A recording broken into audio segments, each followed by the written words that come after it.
Pour insérer les poteaux manquants, nous créons d'abord la nouvelle section. La commande nouvelle barre montrée précédemment fonctionnerait, mais nous passons ici par le navigateur.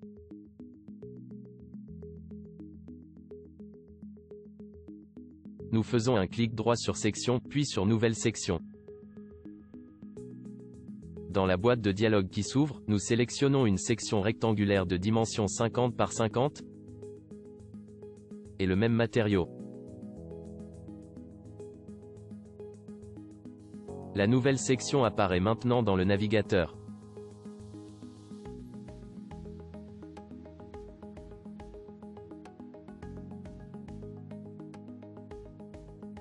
Nous cliquons sur Nouvelle barre. On conserve les réglages par défaut et on sélectionne la nouvelle section dans la liste.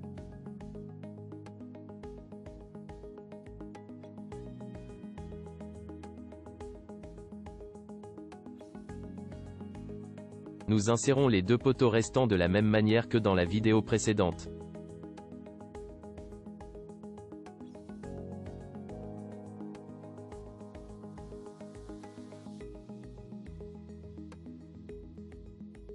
Puis nous effectuons une mise en miroir.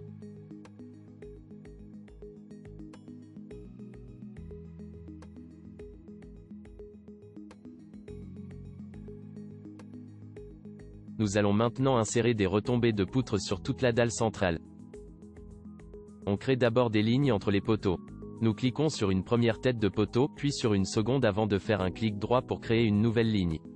On répète cette opération pour les deux poteaux restants.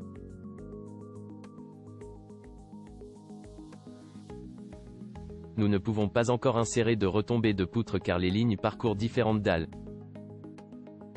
Nous créons de nouveaux nœuds en cliquant sur Connecter les barres et en sélectionnant les lignes.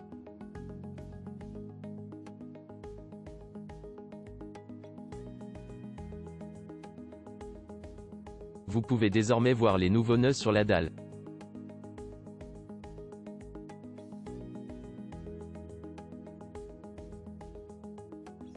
Nous créons cette fois-ci une nouvelle barre de type nervure.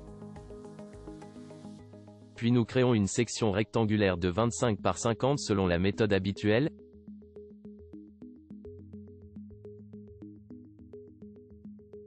Et nous modifions la nervure avant de l'insérer. La retombée de poutre doit être sous la dalle, il faut donc cliquer sur l'axe Z positif. La largeur efficace n'a pas d'importance, on peut par exemple sélectionner L8. Nous insérons les retombées de poutre en cliquant simplement sur les lignes.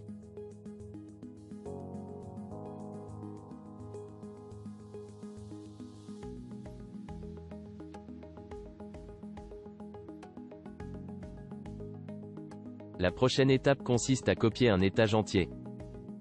Pour ce faire, il suffit de sélectionner le modèle entier,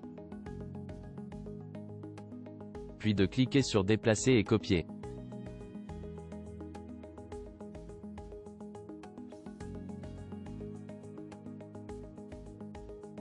Le nombre de copies est défini sur 1 car une seule copie sera suffisante. Nous paramétrons la distance dans la direction Z sur -3 car la direction positive de l'axe Z est vers le bas. Il n'y a pas d'ouverture dans le nouvel étage, nous la désélectionnons donc dans le navigateur. Faites un clic droit dessus, puis supprimez-la dans le menu contextuel.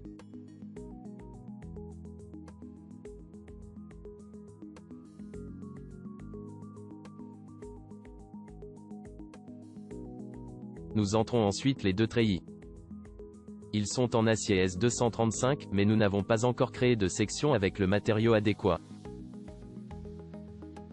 Nous cliquons sur Nouvelle barre et sélectionnons une section HEB 200 parmi les sections en I laminé de la bibliothèque.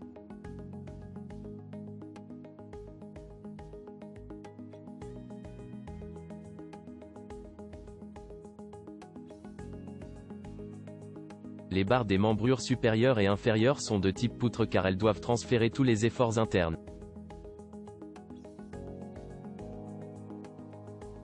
On clique sur les deux nœuds entre lesquels la semelle supérieure doit s'étendre.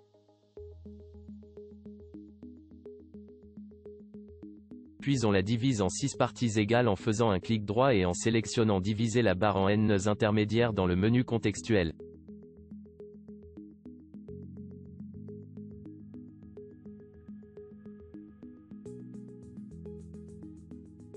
On définit alors le nombre de nœuds sur 5, puis nous cliquons sur OK. Nous insérons ensuite les diagonales et les verticales. Elles doivent cependant être définies comme des treillis. Il s'agit de poutres avec des articulations aux extrémités de barre et qui ne transfèrent aucun moment. Nous créons une nouvelle section avec un profilé laminé HE baissant.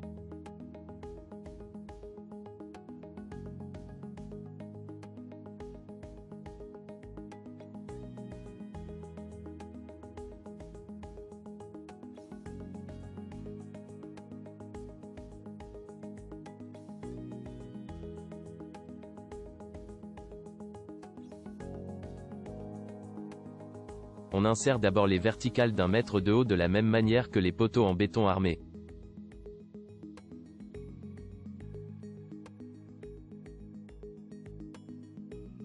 On peut alors facilement insérer les diagonales graphiquement à l'aide des nœuds. Il faut cependant que la longueur et la direction soient préalablement désélectionnées.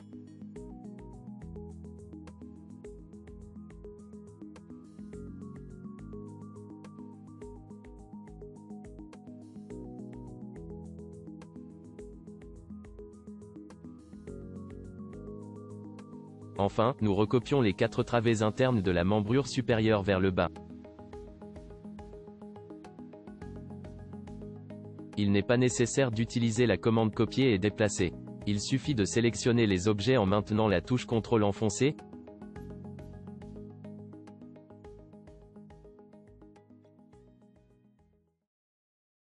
puis de les faire glisser en continuant d'appuyer sur la touche CTRL. La première poutre treillis est désormais terminée.